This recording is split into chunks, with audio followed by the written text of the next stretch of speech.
Indian super ലീഗിൽ കേരള ബ്ലാസ്റ്റേഴ്സിന് സമനില. ജംഷഡ്പൂർ എഫ്സിക്കെതിരായ മത്സരത്തിൽ ഇരു ടീമുകളും ഓരോ ഗോൾ വീതമാണ് നേടിയത്. ആദ്യ പകുതിയിലായിരുന്നു ഇരു ഗോളുകളും. ദിമിത്രിയോസ് ഡയമൻഡക്കോസിലൂടെ ബ്ലാസ്റ്റേഴ്സ് മുന്നിലെത്തി. ഹാവിയർ സിവേറിയയുടെ വകയായിരുന്നു ജംഷഡ്പൂരിന്റെ ഗോൾ. മത്സരം സമനിലയിൽ പിരിഞ്ഞതോടെ ബ്ലാസ്റ്റേഴ്സ് പ്ലേ ഓഫ് ഉറപ്പിക്കാൻ കാത്തിരിക്കേണ്ടി വരും. ഒരു പോയിന്റ് മാത്രമാണ് ഇനി ബ്ലാസ്റ്റേഴ്സിന് പ്ലേ ഓഫിലെത്താൻ വേണ്ടത്. ആദ്യ പകുതിയിൽ ബ്ലാസ്റ്റേഴ്സാണ് ആധിപത്യം കാണിച്ചത്. നല്ല നീക്കങ്ങൾ നടത്തിയ ബ്ലാസ്റ്റേഴ്സ് 23-ാം മിനിറ്റിൽ ദിമിയിലൂടെ മുന്നിലെത്തി. ജസ്റ്റിന്റെ പാസ് സ്വീകരിച്ച് ദിമി തൊടുത്ത ഇടക്കാലൻ ഷോട്ട് ജംഷഡ്പൂർ ഗോൾ കീപ്പർ രഹനേഷിന് ഒരവസരവും നൽകിയില്ല. ലീഗിൽ താരത്തിന്റെ 13-ാം ഗോളായിരുന്നത്. ഗോൾ വേട്ടക്കാരിൽ ഒന്നാമനും ദിമി തന്നെ. തുടർന്നും ബ്ലാസ്റ്റേഴ്സ് ആധിപത്യം തുടർന്നു. എന്നാൽ ജസ്റ്റിൻ പരിക്കേറ്റ് പുറത്തായത് മഞ്ഞപ്പടയ്ക്ക് തിരിച്ചടിയായി. ആദ്യ പാതി അവസാനിക്കാനിരിക്കെ സിവേറിയോ ജംഷഡ്പൂരിന് സമനില സമ്മാനിച്ചു.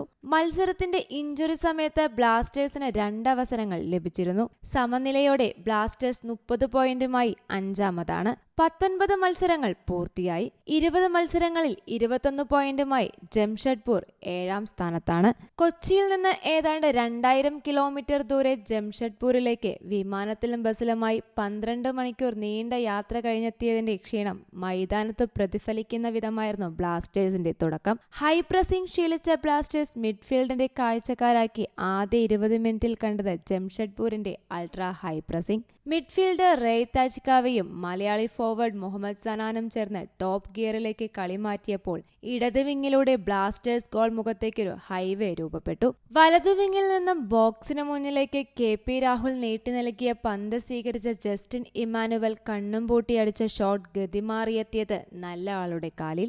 കളരിമുറയ്ക്ക് സമാനമായെന്ന് വെട്ടിയൊഴിച്ച ശേഷം ദിമിത്രിയോസ് ഡയമൻഡക്കോസിന്റെ ഇടക്കാലൻ ഷോട്ട്. 13-ാം വ്യക്തിഗത ഗോളുമായി ടൂർണമെന്റ് ടോപ്പ് സ്കോറർ പദവിയും ആരാധകരുടെ പ്രതീക്ഷയും ദിമിയുടെ കാലിൽ.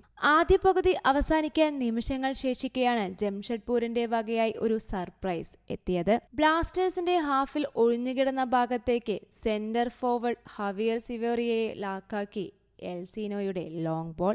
2-ാം പകുതിയിൽ ഇരു ടീമും തോൽക്കാതിരിക്കാൻ പൊരുതിയതോടെ സമനില മണത്തു. KP രാഹുലിന്റെ 2 ഗോൾ ശ്രമങ്ങൾ പാഴായെങ്കിലും പകരക്കാരനായി പിന്നാലെയെത്തിയ സൗരവ് മണ്ഡലും ഇഷാൻ പണ്ഡിതയും ഡയമൻഡക്കോസിലേക്ക് പന്തെത്തിക്കാൻ പൊരുതി.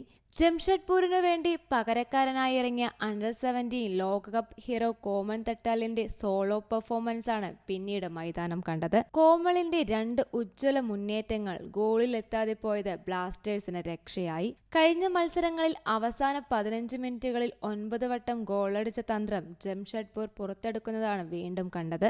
ബ്ലാസ്റ്റേഴ്സ് ഗോൾ മുഖത്തേക്ക് കൂട്ടത്തോടെ ആർത്തുകയറി ജംഷഡ്പൂർ മുന്നേറ്റ നിരക്ക് ഡയമൻഡക്കോസ് ജെർണിച്ച് ത്രയത്തിലൂടെ ബ്ലാസ്റ്റേഴ്സ് മറുപടി നൽകി.